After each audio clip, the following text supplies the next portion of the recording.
everyone. My name is Zarina. I'm yoga instructor in Pensacola, and this is Angie, my guest today. We're gonna talk about yoga, anything beyond, some inspirational thoughts, our background, and I hope you enjoy this podcast with me. I'm a little excited, a little nervous, and I think you're gonna love it. Okay, hello Angie. Hello. This is yoga instructor and Pilates instructor in DiskoLemonade Yoga Studio. She's also teaching in Pensacola Beach. Sunset yoga on Wednesday 6 p.m. I think everybody loves it. I know it. Yes. She loves it too. And I also was going to a lot of classes with Angie in DiskoLemonade. I really like that, and I think it's one of the inspirational, motivational, a lot of things what I learn every time coming to yoga with Angie. And if you ask people who is going to DiskoLemonade, they will say Angie. You will always hear about Angie. Even a couple days ago, I've met my friend from Russia. Her name is Oksana, and she told like if I will not met Angie at my first class, I would not come to DiskoLemonade. She's like, she was my first class, and I really like that. Like, I was happy to start my yoga journey with her. So I love I Oksana. think you're gonna. I know who you're talking about. I Yeah. love her. She's wonderful. So let's start. Yeah.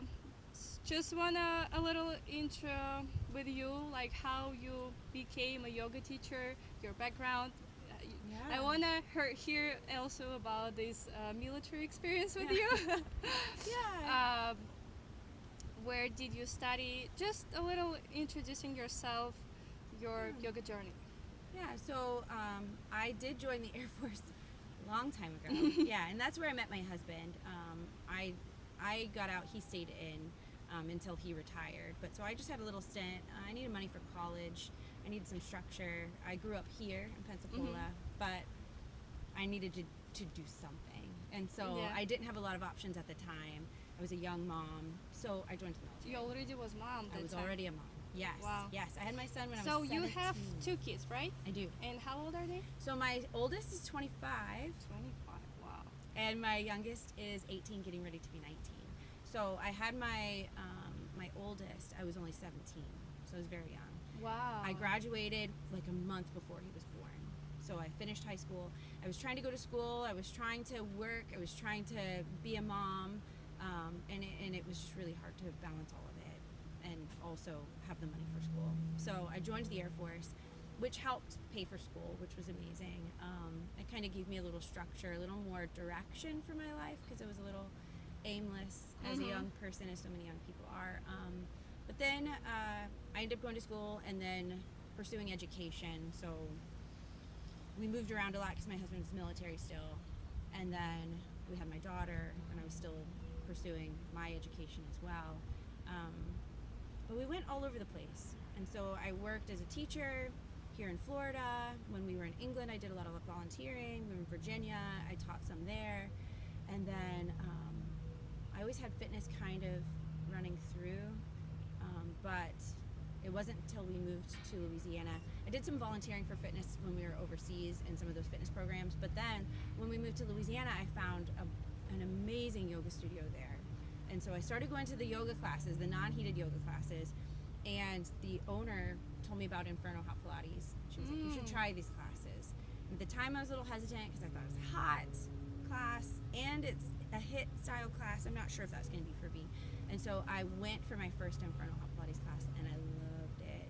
And it did a lot of good for my body, a lot of things that I needed to work on. And so after about a year of taking classes there, the owner approached me and she said, have you ever thought of teaching? Have you thought about teaching fitness? So And the teacher was the one who really gave you Yeah. that idea. Yeah, and she was like, there's a training in Houston. It's a weekend, a long weekend. You can go to Houston and do this training with Gabby, who's amazing. She's the only person who you can train for Inferno Hot Pilates with. And so she was holding a training in Houston, and I thought, yeah, I want to do it. I love this. Like, I love it. I get so much from it that if I could learn how to do it and give back to other people, like share, then So the first thing you learned was hot Pilates, Inferno Hot Pilates. Yeah. So I taught that in Louisiana for a little bit. Then we moved here, and there wasn't a lot of hot Pilates. Like there was no Inferno Hot Pilates that I found when we first moved here. And so about a year after we moved here, I searched again for Inferno Hot Pilates in this area, and I found DiskoLemonade. Brianna had So they just was started. The first. Yes, Wow. she had just started teaching at her studio, and so I was like, well, I'm gonna go check out a class.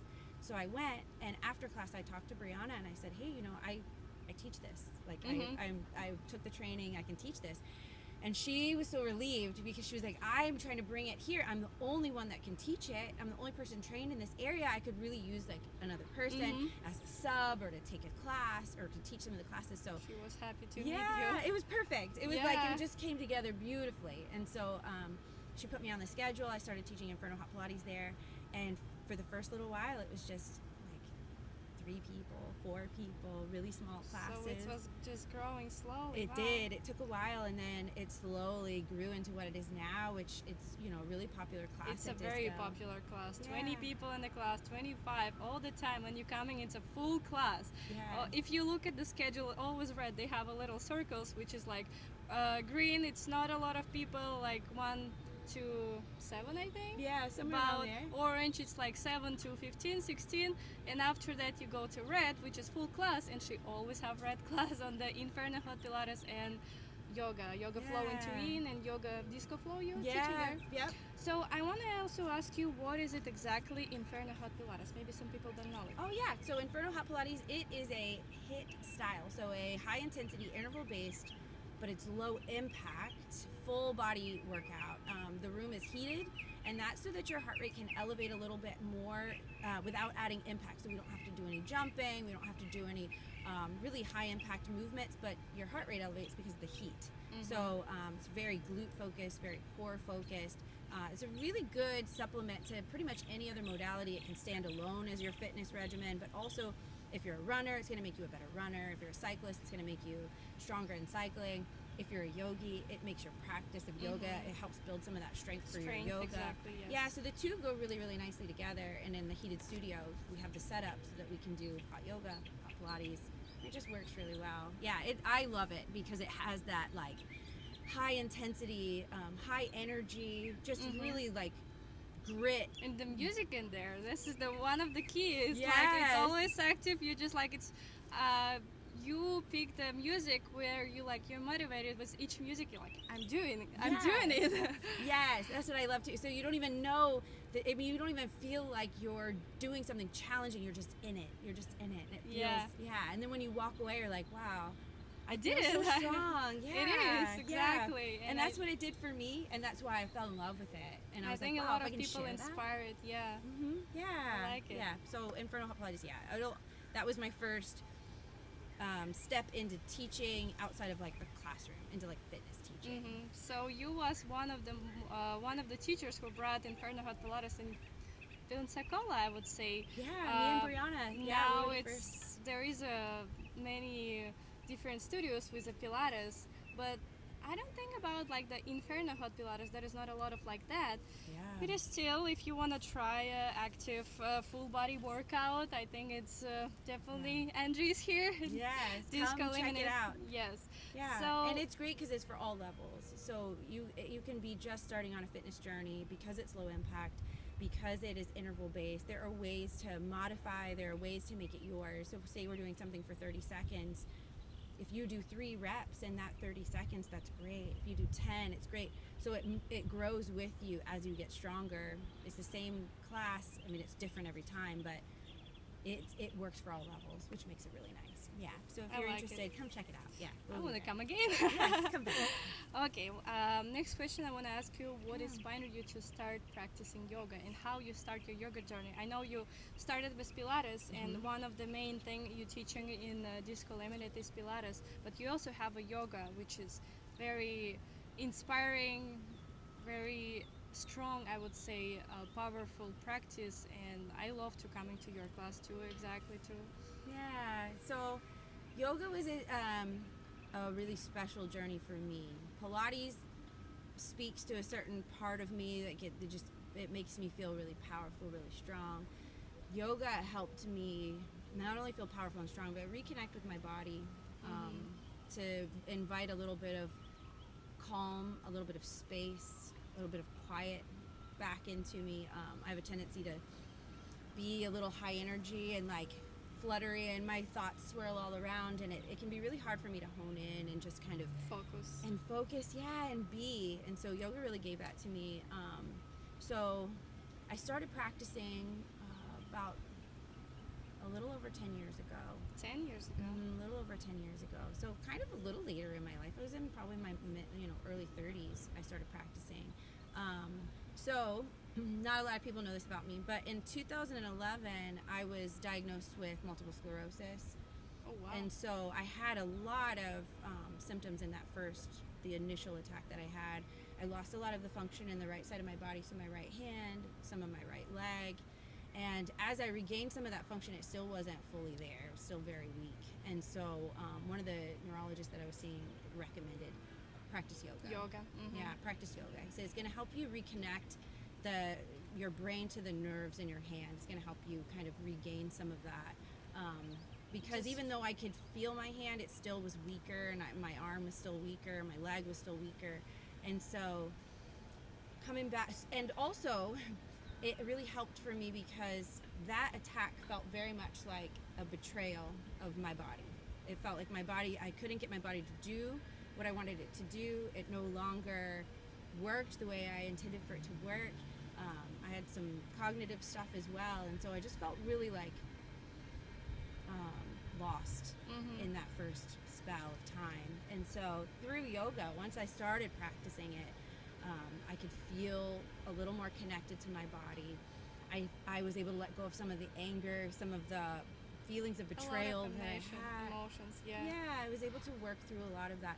So probably for my first year of practicing yoga, I mean, Shavasana was just tears at the end of every class, either because I was frustrated or because I was thankful, and so it allowed me to kind of process just feel through that emotions, all what you was holding in your body. Yeah. Maybe you didn't even recognize before the practice, and after the Absolutely. practice, when you like really working with your body, you feel it. You feel the connection with your body, and then Yeah. just like emotion, they're just coming. They're there.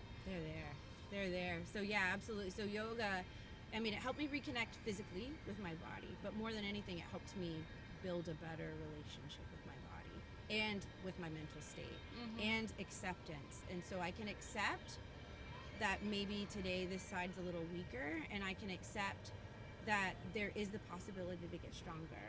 And but it allows me to see both sides of it, and it allows me to to know that whatever shows up, because the disease I have is very unpredictable, whatever shows up, that I know I'm going to be okay, whether Yeah. it be with some disability or without. I know I'm going to be okay. So yoga's really given me that peace of mind, that ability to just know that I can be okay in my body, even if it's something's going on with it. I can still be okay with it. I had one of the teachers one time said, and it felt like she was speaking directly to me, which yoga so often does, but she said something like, just trust in your body right here. And it hit me, and I realized, oh, I haven't been doing that. I haven't been able to do that in a really long time. I've tried to force my body to do things, and I've tried to power through, but I haven't been able to just sit back and kind of trust. And so that brought a lot of emotion, and I thought, wow, that's something I can really... So yoga is constantly handing you something else that you can work on. When you think like, okay, I'm doing so great, and then it's like, but here's a new thing you can work on. So there's always the need Something, to continue to practice, to continue to work on and off your mat, to continue to let life and let your yoga practice present you with new information that you I can like it. work through. Yeah, so it's been life-changing for me. Yeah. Yeah. I think a lot of teachers, I mean, everybody have their own trauma, what they was holding, emotions. Yeah. It's like, can be just curious, like what else I can feel in my body. And it's always inspiring, and I think that all the teachers who is really passionate about yoga, they're like, I can not imagine my life without yoga. Yeah. Because you brought so much with that practice. It's not just like working with your body, it's working with everything, with your body, Yeah. mind and soul. This is connection, which is bringing everybody their own experience, what they Right. need.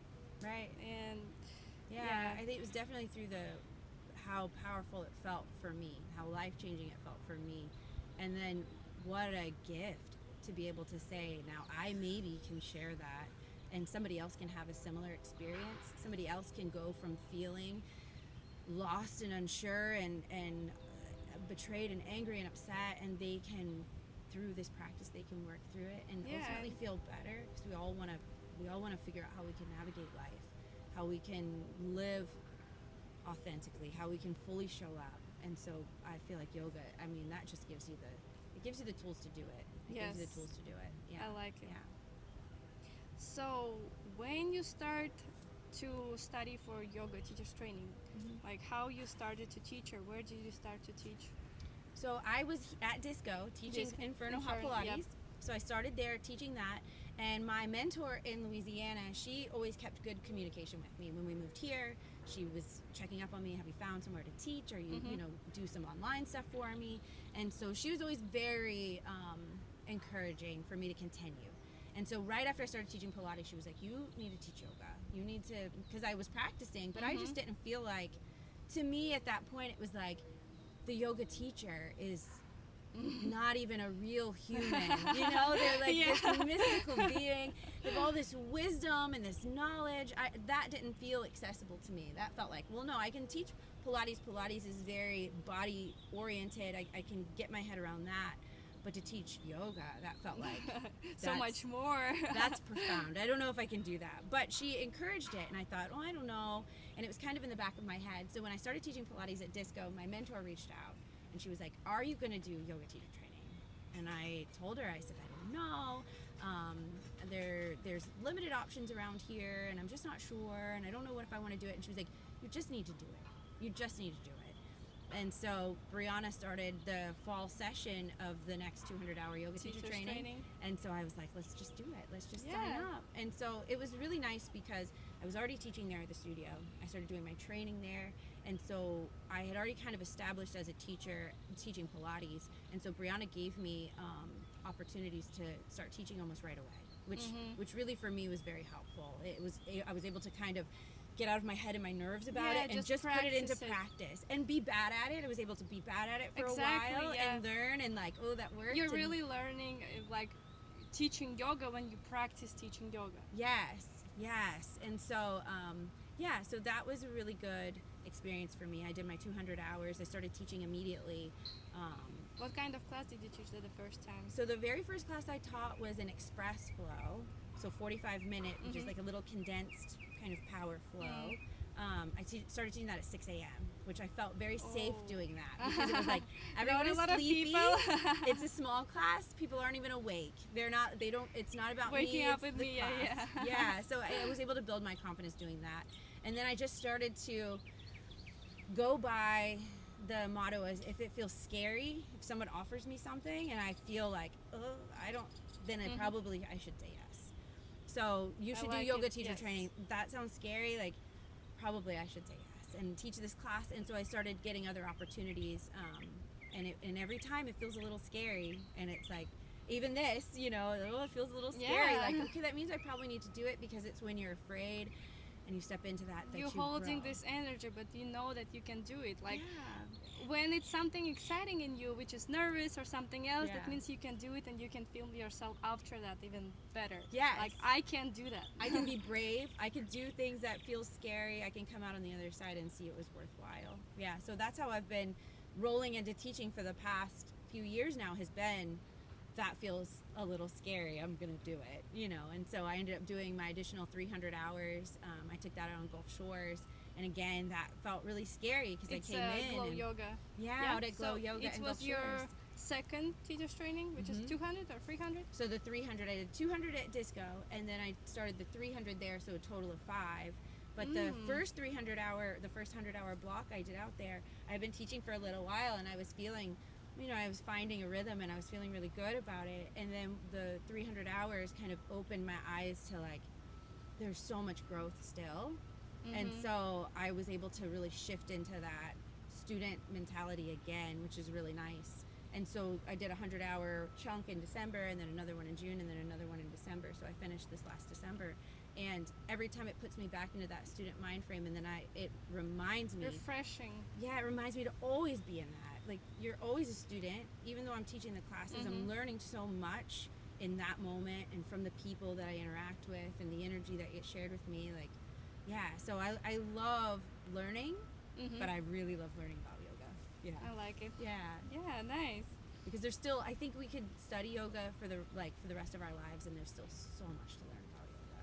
Yeah, it never ends. Do you have anything about, if I ask you, how has your yoga transformed your life? Like, what changed with yoga in your life? Oh man, there's so much, so much. So it's given me pause where I feel like I can. For the longest time, it felt like things would come into my life, things happen and I react, things happen and I react, things happen and I react. And it gave me the ability to find space, that pause, so things happen. I don't have to react. I can be really intentional. It's given me the ability to have like intention in the choices I make. And so by creating that space on the mat, by coming to my breath, by learning how to really be in my body and to like kind of quiet some of the chatter in my mind, some of the negative self-talk or some of the other things that are just kind of incessantly running. Yeah, it's given me that chance to find that space so that when I do respond, it's with intention. So instead of just react into the things that are coming my way, I can respond and I can make choices with intention that align with my goals. So it's helped me really get more focused on what matters to me, what are my values, what do I really care about, and then with each choice that I'm faced with, I decide, does that really align with that? And if it doesn't, then it doesn't serve me and I can step away from it. I can create space or I can move in a different direction. So more than anything, it's helped me be intentional with my life and hold space when I need to hold space instead of just plowing through or chattering through. Just so holding space for me has been the best lesson of yoga, and holding space for other people has been another powerful lesson. So out of everything, I would say creating that space to respond with intention and learning how to hold space for people and hold space for myself, those are probably the biggest life-changing So it's definitely lessons. a lot of growth in there, and you also like you're learning about yourself with that, and after that, how you told you can react on a lot of things, but like not immediately with your emotions. You can give that space, like give yourself a little time to, I don't want to say calm down, but like really look out of that emotion, out of that situation, whatever it's come in life, but like really holding yourself to be more conscious. More conscious with yourself. Yeah, and not just respond at it and then decide when something is presented, who do I want to be and how do I want to show up in this moment? And it doesn't have to just be an instinctual response. It can be purposeful, intentional, conscious, like you said. Yeah. So those have been the biggest. And I still, of course, have moments where I respond. Yeah, of course, it's life, but back we're to learning. Practicing. Yeah. We're learning every time with that emotions, with that situations in our life. We're learning, like, okay, I again did that, but what can I do after that? Right, that's like, not what I want to do. It's okay to not to be okay. Yes. This is one of the question what maybe you will not have response at the same time, but if you want to share with that after like a while at the second question, you can give me that. Can you share with a memorable experience in your yoga journey with your class, in your yoga classes? What was like some of them, what you want to share with your memorable yoga experience in your life? Maybe your first class was teaching, or like when you found something inspirational for yourself when you was teaching yoga.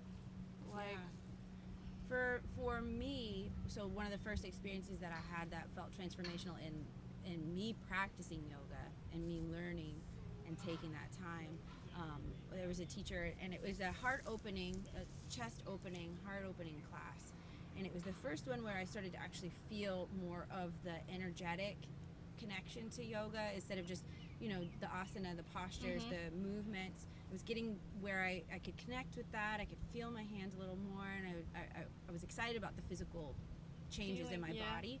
But the first time that I had that energetic, where it was like, this is doing more than what's happening on the outside, it was a heart-opening class.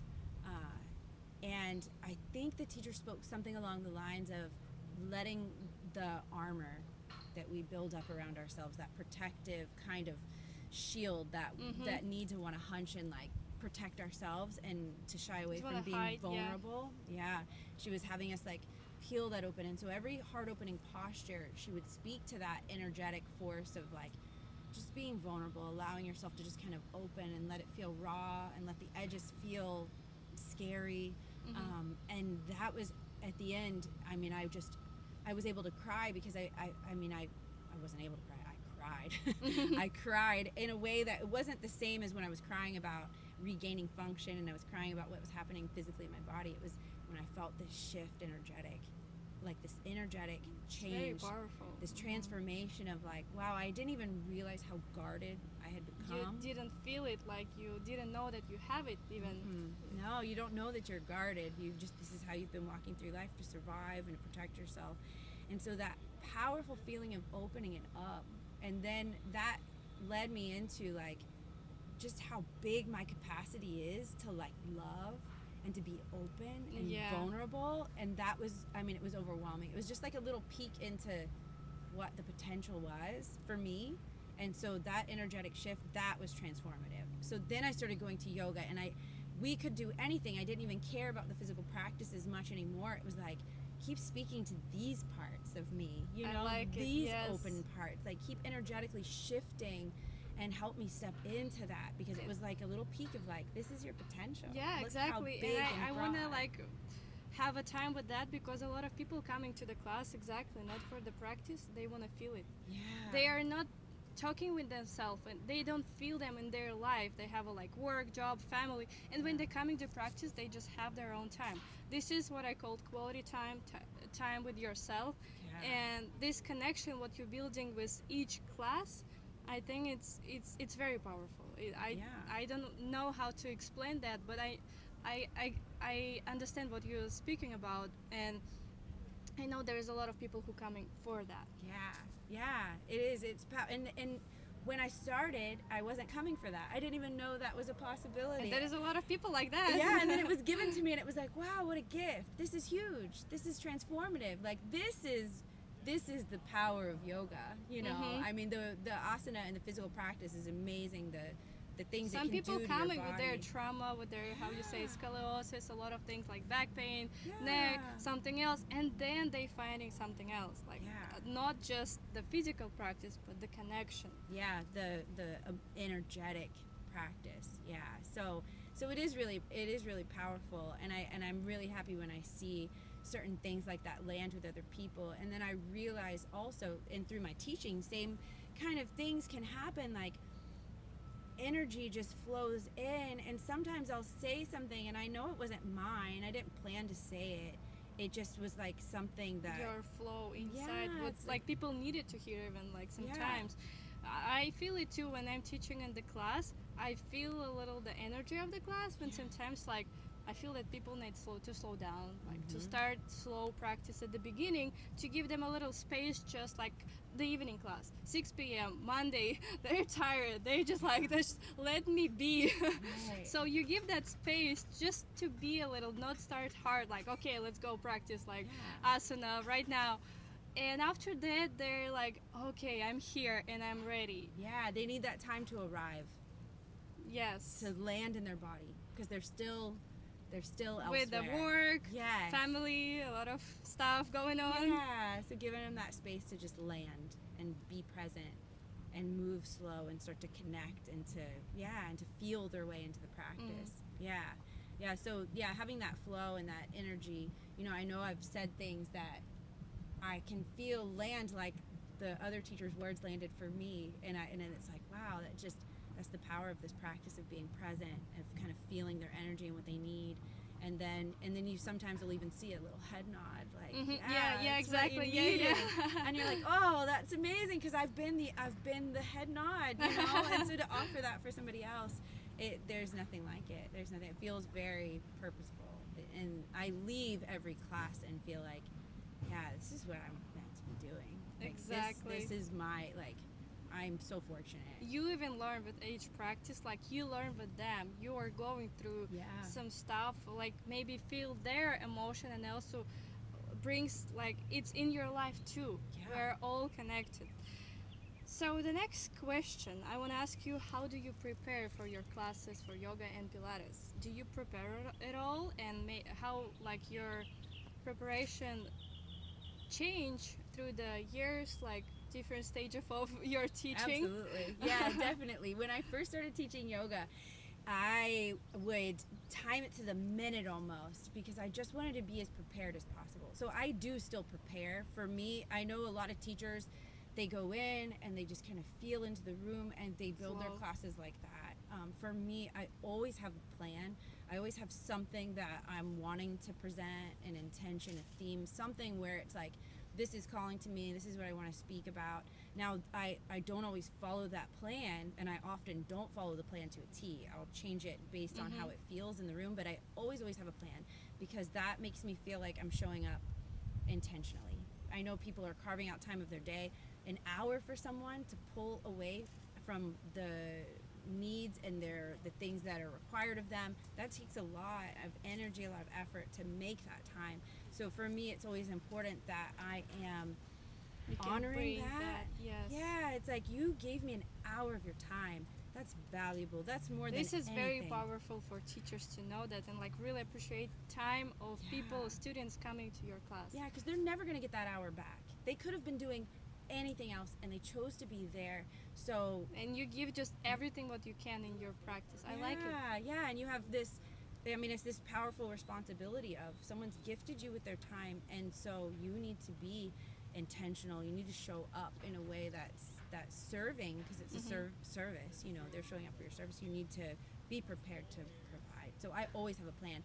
I don't do it to the minute. I used to make playlists, and I would do the seconds for how long the song was and then when I would hit this song I would know to transition into this part of the sequence, and so I was way overthinking it then and I didn't leave a lot of space for it to kind of flow. Yeah. And so I pulled away from that as I got a little more practice and I felt a little more confident, and I still always have a plan. I always have a little notebook. I always have things that I have in mind that I want to do, and I'll vary away from it if it looks like we need to slow things down or if we just don't even need to add this part into it. I very rarely do the plan to a T, but I always have a plan. I always have an intention. Same with Pilates. I always have a plan. I always have a focus on what we're trying to do, what I'm trying to cultivate in that time. Because, yeah, it feels like it's deserving of intention. I like it. Yeah. Yeah, it's very inspiring. So I want you to share with events in DiskoLemonade. I know you have sometimes events which was like a Barbie glow yoga yeah, flow. that was fun.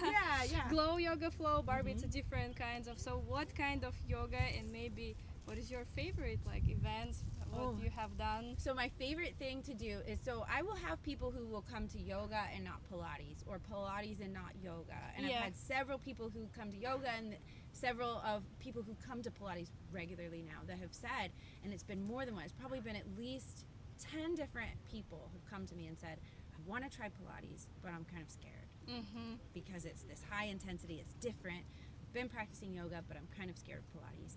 And so it's always amazing when you see them step into it, and then all of a sudden they're there every week, you know, and now they're just one of the regular people, and they're like, they love it, and they, you know, because it's got a good balance between yoga and Pilates. They're not the same, they're very different, and they help you channel different parts of yourself. Just like as a teacher, I channel very different parts of myself. I'm not the same energetically in Pilates as I am in yoga, because it would be weird. You know, I'm still me, but it's just the different parts of myself. And I feel like people get to tap into that too. They come to Pilates and they get to tap into this gritty, like side of themselves, and then they can tap in yoga, and they can just kind of calm, like be. This space. Just give that energy just to be and learn how to accept it all. You know, learn how that I can be multifaceted. I can be all these different things. And so my favorite thing that I've added on as an event here and there has been a Pilates into Yin. So it kind of takes Pilates. We do like a 45-minute hit Pilates workout, and then the next half hour we do long yoga pose holds. So like stretches to get deep into the muscle tissue. So I love teaching flow into Yin. Yeah, so it's not on the schedule regularly, but I try to do one every few months where it's Pilates and Yin. And so many of us who are doing a lot of working out, we're not stretching as much as we should. Yeah. And so it's stretching, but it's with the you're building your strength goodness of yoga too. Yeah, so it's really good. Yeah, that's my favorite event. we've done silly fun things like Barbie I saw that. Pilates. That was fun. Some glow Pilates where we paint and do like black lights, because it is important, I think, for us to remember, like, you can have fun. And you can take care of yourself and still have fun doing it. Yeah, and it's like, I love it that you bring the health and wellness and also fun things to do in like find joy in it, or why would you continue to do it? Exactly. And not just coming to work out because you have to or you need to, but like really have fun with that. And it's really important, even in yoga, like just remind yourself that yes, you have a lot of things going on, but have fun with that. And you can also play. Play. That was another lesson for me too, because it was serious, and then to invite in that play and to let yourself smile and laugh in the middle of it, or try something and completely fall out of it and just laugh at yourself with it, and just to be open to that. That's another big part. We're like a lot of teachers going through these stages when like you're really serious about yoga is everything in my life, and then like, whoa, it's actually cool, I like it, what if I will try something like that, or like headstand, I never done this, like maybe I can learn this, like really open to that space, what else I can learn, not just be that super inspirational, I would say, no, super spiritual, I wanted to say, but like really just be with your practice. It's in life where we cannot be serious in our life. It's a lot of things going up and down, and you're just like, okay, what we can do from there. And you have to be willing to like fail a little bit, to try something and maybe not be great at it and laugh it off. But I think with play, it gives you a little more space to explore and try things. Be bring open, it playful. Curious. Oh, I love curious. Oh, that's staying curious. Staying curious at what your body has to offer you, what the practice has to offer you. Yeah, that's one of my favorite. I'm on this stage right now when I want to like build the strength, and I want to learn more with the handstand, headstand. I like it. I when I see the pictures video, it's so like inspiring me. And we don't have a lot of practice here, so I'm doing on my own kinda. Yes. I'm like, I was looking for any course or something to try, but I'm like, okay, let's try by yourself, and then we'll go from there. Yeah. So that could be something you bring. Like Katie, she does a workshop every once in a while at Disco where it's I saw that inversions or arm balances, and she's great at bringing play into the class. And that's what makes all the different teachers so great, is we all kind of have like, we have our own things, we have our own style, and she does an amazing job of bringing playfulness. I always love taking her classes because it reminds me. I wasn't her scalp one time. Yes, So every once in a while she'll do an inversion workshop or an arm balance workshop. But what's really cool about yoga is when you find those things that are pulling you and you want to learn more, once you kind of grow that, then you do a workshop and then you give it when you see there's a need for it. Yeah, that's what I'm doing. The partner yoga we did with Brandon, with my husband, and we're like just let's try this, and then like, okay, what about if we'll try the partner yoga? And it's fun. You like it. It's just, again, it's fun, and also you learn there. There is so much things like. Even in the evening, sometimes I see when he's down, like, okay, let's go, just practice, let's do something. Couple of breath, and he's like, okay, it's better. It is. Yeah. It's always there. So the next question I want to ask you: what are some common misconceptions about yoga you like to address? Maybe you heard something, or what, like at this time we have so many things about yoga, so many teachers, so many studio online. It's all about like everybody want to show themselves in. I know like a lot of people trying to, when you're growing your social media, you need like, it's a different level, it's a different life, and you gotta be playful. It's a lot of things you need to do. Like I feel pressure when I'm trying to grow my social media. I feel that pressure because I know there is so many things, and people are sometimes trying too hard, or it's like it's another. People don't realize that it's not exactly what they mean, like in the social media, but they just want to show like and interact people to yoga, and it's a lot of things what's going on. So maybe you can share with something. So I do notice like social media. I like following stuff about yoga and seeing postures and poses that are really inspiring, that are really cool. But then I do think sometimes for people who don't have a lot of knowledge about yoga, if what they're seeing is social media and people doing these amazing inversions and arm balances and these things, and then they feel like, well, then yoga's not for me. I cannot do that. I'm not flexible. Yes, exactly. I can't stand on my head like that. I can't do yoga. And it's like, oh, it's for everyone. I mean, yoga is for everyone. I like that. Yes. Yeah, and so for me, that's a misconception I don't love for people to have. Yeah, You it's don't people have to need be to hear flexible. that. It's not. You don't do yoga because you're good at doing yoga. You do Mhm. yoga because you want to reconnect with your body, because you do want to find maybe some more length, some more strength, because you want to find ways to like calm your mind. You want to create space in your life. You want to create space within. So yeah, when people get too hung up on the like, I should be able to do this if I do yoga. You don't have to be able to do anything. And a lot of people right now, like I Yeah. see, I'm following exactly instructors who is like do all these inversions, and Yeah. it's attract me because I want to learn that. Right. But if I would come at as the beginner, I know probably I also will think like, oh, maybe I cannot do that. Yeah. It's just like, uh, if I will share a little my experience, like how I begin the yoga practice, I was exactly attracted to these inversions and the flexibility. This is what attracted me to do the yoga.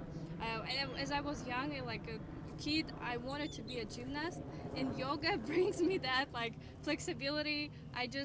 I feel myself comfortable in my body. I know I can do not a lot of another stuff, and but it's not like what stopped me at my time. But I was attracted to that. Yeah. But at the same time, exactly how you said, it can be a misconception about people like, oh, Yeah. it's not for me, but it can be different. Like can you're be doing different. the very basic stuff, but you feel yourself great, and it's Mhm. great.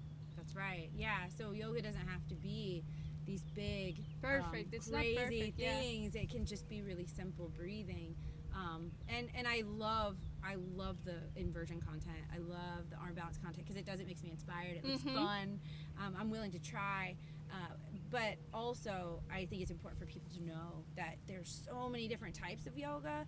There's so many different, like if you came to DiskoLemonade and you tried a powerful and you're like, this isn't for me, there's other places, there's other things, there's other formats, it just is so diverse that there's no one right way and there's Mhm. no just only way to do yoga. And so if you've tried it in the past and it felt wrong for you, I encourage you to try somewhere else. Try a different And also type, a teacher. different style, a different teacher. Mhm. Yeah, and not let some of the things you see kind of scare you away. Because those are great, but they're just a tiny, tiny little aspect. It's one of the it. part of the yoga. Yeah. Yeah, it's not like And exactly you can leave just it if it's need to- not for you. Then you leave that part, and who knows? Maybe one day you'll be drawn to it.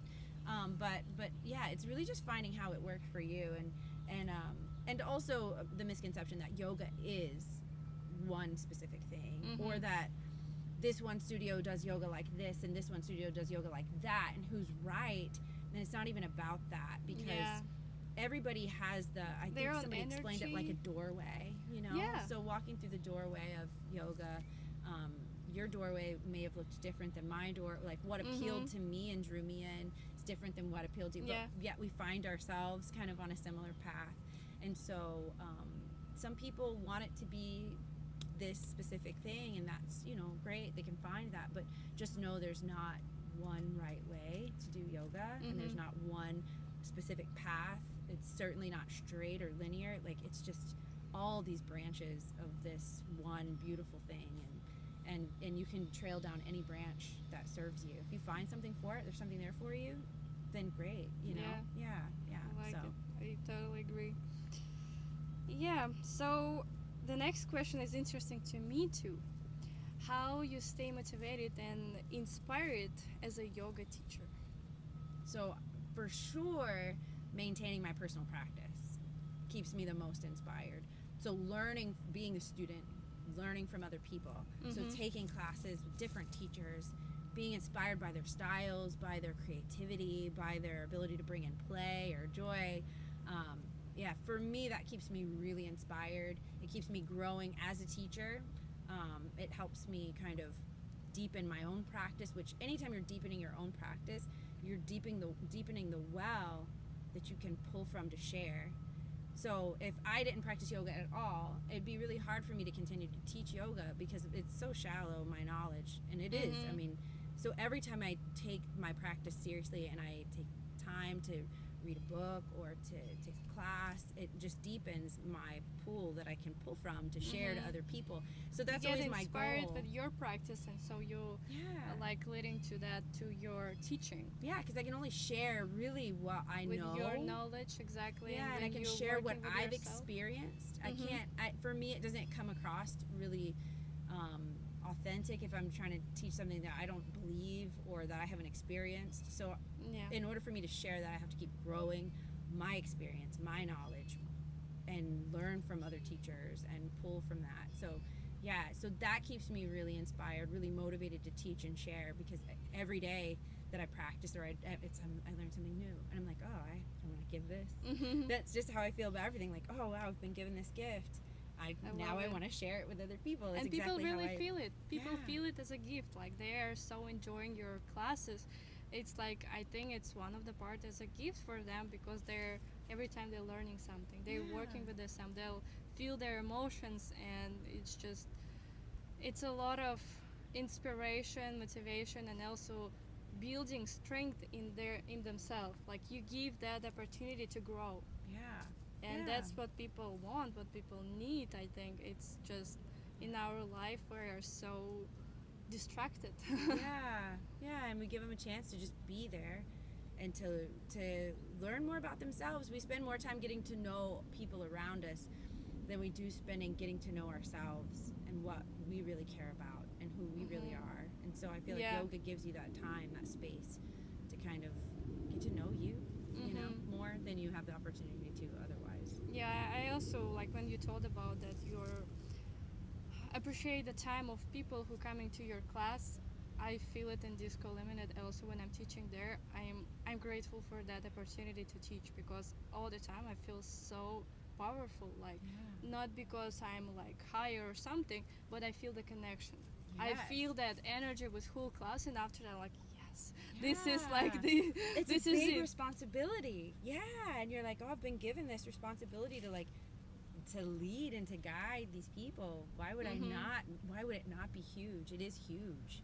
I mean, it's big. It's an exchange of energy, an exchange of love. Like, yeah, and so for me, I feel like every time when I show up for a class, it's this gift, and I put as much into it as I can, and then it's here, and they can take what they want from it. You know, hopefully they get something, but it doesn't even matter as much as it is just the giving. You know, not how it lands, but the intention behind what I'm doing. You know, and it's not always going to land, but the intention's always there. Yeah, I love it. I want to ask you, do you feel an impact of yoga and Pilates practice? I would say more yoga, with in your relationship with your family, with your husband, even your kids. Like, how is it affect, and is your family respect that? And also, like, is your kids was practicing?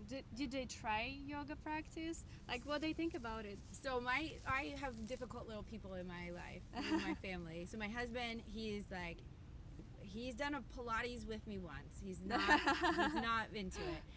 I've been trying to convince him to do yoga. He is yet to accept. So no, I can't get him to do yoga. And my kids, my oldest son, he's practiced a few times. He also leaned really into meditation and things like that.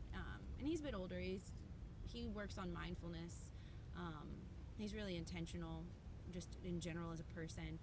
My daughter is not interested in anything that has to do with anything that I'm teaching or doing. Wow. I think it'll switch. I think it'll change as she gets older. Like when she was younger, it was always like, oh, mom does this, and so she doesn't want to do that.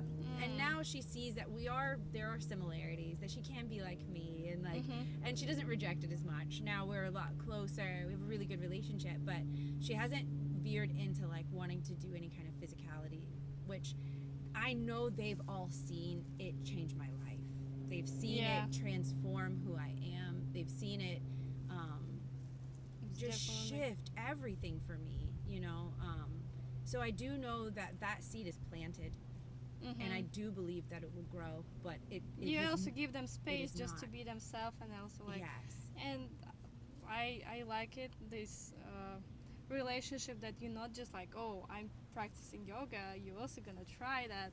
It's like you just give them space to want it to try, and how you told, maybe someday they will like it's will come to them to like, I just want to try it, I just want to practice. And I know it's everybody has their own time when they want to come to that. It's Yeah. like you cannot, if you don't feel it, it's not there yet. Right.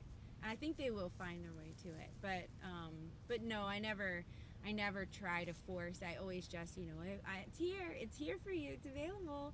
And so far They they're have a all big like, example. we don't want it, and it's like, okay, but it's good. And they're like, but I do think eventually they'll come around. But yeah, definitely through practicing yoga, teaching yoga, it has taught me to hold the space for the people I love and the people around me. They don't need to be like you, they don't need to think like you. It's like you're learning about yourself and you're learning about another person too, Right. like at the same time, So because you can honor that. Yeah. You can honor that. That's not you what give they yourself want. space to be yourself, and you give Yeah. another person to be themselves too, Yeah. which is great. And just let them be who they're going to be, and just be this loving, supporting force, who's ultimately just wanting to see them find their path and their Yeah. way. So, I may take them to yoga one day, but as of now, no, they Yeah. don't. But I do know that it shifted how I'm able to communicate, how I'm able to hold space. I used to, with my kids, if they had a problem, they're going through a thing, I would try to come up with solutions for them, oh, maybe try this, or you could try this, or you could try that. And then I realized that is not really what they needed. They needed me to learn how to hold space. And so yoga's taught me that. Instead of trying to swoop in and fix it, or really trying talk to them help. out of it, Yeah. it's really just holding the space, like, And to sometimes let we just them- need it. Yeah, like let them each feel person. what they're feeling, and let them figure it out. Let them, Exactly. go through their life's challenge Each and their person hurdles. have this time, like even Yeah. I felt myself yesterday that I was really down emotionally. It's Yeah. just like one thing didn't work out and I was down. And I let myself to feel it, even like in my family, that like my husband was looking at me like, really? And I'm like, yes, I'm feeling it and I need Yeah. that time. But in the evening, after I went through all these emotions, I just let myself to be in that and like really feel it. After that, I'm like, I feel better. I gave myself this space, because if I will holding and like keep going, I know it's gonna come in another way. Yeah, when you just shove it down. Yeah, exactly. Yeah, you just shove it down and you're like, I'm gonna not. And it's like, no, let yourself be. Let yourself be sad, or even irritable or cranky. Yeah. Yeah, you have to have this space. And I do try to do that now. I didn't when I was younger. It was just, I was cranky and it was everything else's fault. And now it's like, I'm cranky. Yeah. I feel this. And so like, I need to just sit with that. And Yeah. maybe give me some space, Yeah. And so, being able to be a little more in tune and not think everything is an external. It's not from outside, it's your inner It's side. just inside. Yeah, and that's with everything. So the things that make you angry, they're not from outside, it's your experience of it inside. But also those good feelings of like joy and of love, and that's all inside too. So you have Yeah. access to that always. And when you feel that, all emotions you actually feel and they're there, like the joy, the happiness, you don't realize how it's precious, these feelings, when you don't feel the bad things too. Yeah, you gotta have it all. Yeah, that's the human experience. We're meant to be here and not just glide and feel happy and joyful all the time. We're meant to experience the hard things of life, the whole gambit of it. And so if you're not open to feeling the sad, you're not going to be open to feeling the good, And that's one of that heart opening class. That's what it showed me, like, wow, how it feels to be vulnerable and to be open, how powerful these emotions feel. So if I'm kind of numbing it and I'm closing it off, I'm not feeling the extent of the heightened joy and love either.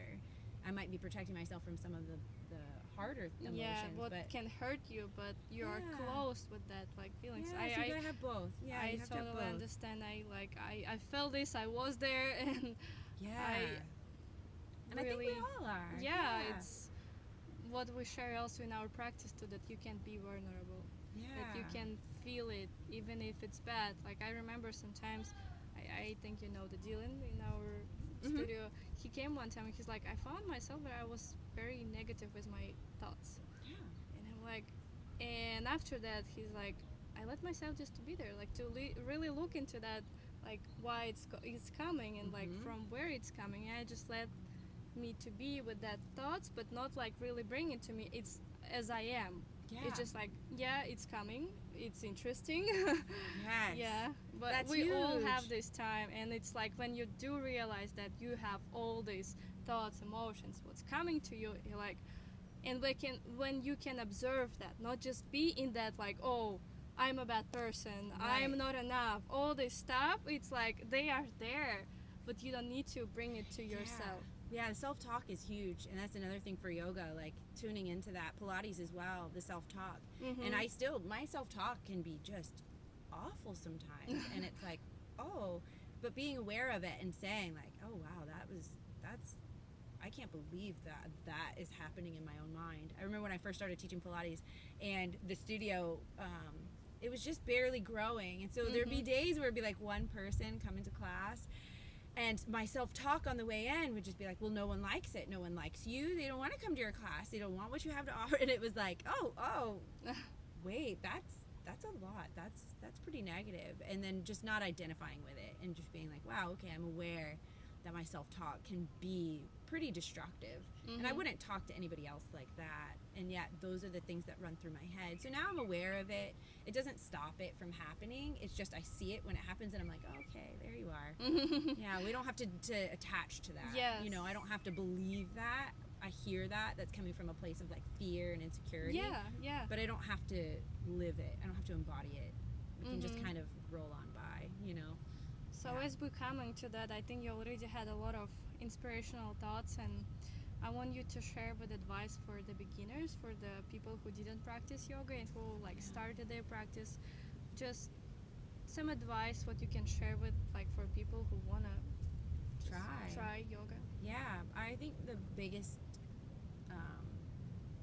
chunk of advice really for anybody beginning is just to allow yourself to feel the anxiety and the fear of trying something new, because we all felt it.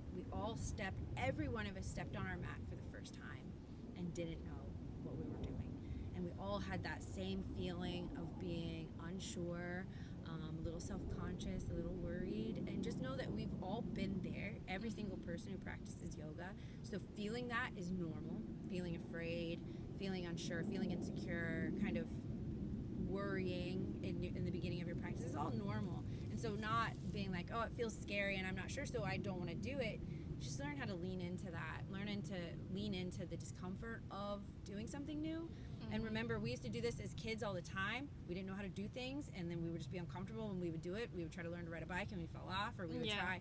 So just kind of tapping into that mindset of like, this is new. I don't have to be good at it. I don't ever have to be good at it. And I'm just going to show up. I'm going to do the thing, and I'm going to see what I get from it. And maybe you show up and you do a couple of things and you end up in child's pose and you hang out there, and that's enough. So just know that whatever you have to give and whatever is there being offered to you, you can take it, you can leave it. There's nothing you have to do in a yoga practice, which is what makes it so nice. And same even if people want to try Pilates, it's like you just take what you can, do what you can, and you really will surprise yourself. But don't let the fear of like, I've never done it, I'm not going to be good at it, to turn you away. Be like, yeah, I've never done it, I'm not going to be good at it. I'm going to do it, you know? I like it. Yeah, just shift how you're looking at it. Yeah. Just really open to try. Yeah. And I also wanted to share that like sometimes people coming to yoga practice and it's just not the right teacher for you can be like that. Because I felt it when I first tried my yoga practice, was a long time ago. It was a great yoga teacher, but then I moved to a big city and I was going through a lot of teachers, a lot of studios, when I couldn't find then I found my teacher with who I was practicing like a lot, and he had the advanced group. We had 2 times a week, 3.5 hours practice. Wow. It was one of the best time in my life. Like really, it was my stress relief. I was working on my own. It was a big growth, and I think everybody can find their teacher, their like style of yoga. It's so different things in yoga which you don't like, or you can like, or just like really try it. So there is a opportunity, a lot to try, be curious, and just explore yourself, explore the things to do even in Pensacola. I think being curious is the key, and not to let the fear override the curiosity. You know, see it through. If it's maybe you want to try it, just do it. Just try it. Yeah, and cultivate that. But you're right. There are different teachers that are going to be better suited for different students. You know, because we're all so different. So no yoga practice is ever, even with the same teacher, the two practices aren't going to be the same. But if it doesn't work, keep trying, keep exploring, go to a different place, try it outside, try it inside, like find the one that really resonates with you. Yeah, that's really good advice. Thank you. So as we're closing, I wanted to tell you thank you so much for sharing your time with me and sharing these inspirational thoughts, even myself motivating and give that inspiration, and maybe I can acknowledge another stuff what I just refreshing myself also with another vision of practicing yoga and teaching yoga. And I want to invite people to your classes too in DiskoLemonade and also Pensacola Beach Yoga. If you live in Pensacola, please join us. DiskoLemonade Yoga Studio, Pilates, and Inferno Hot Pilates, Disco Flow, Flow into In, different kinds of classes. They have different yoga teachers. You can find again your way, or maybe just try it and just stay curious. Thank you so much for sharing your time with us and listening and watching this podcast. I hope you enjoy that, and subscribe to see more videos like that. Share with your thoughts in the comments so I will know if it was practical for you or inspirational. There's just a couple thoughts with what maybe bring that video to you. Thank you. Thank you. Thank you so much.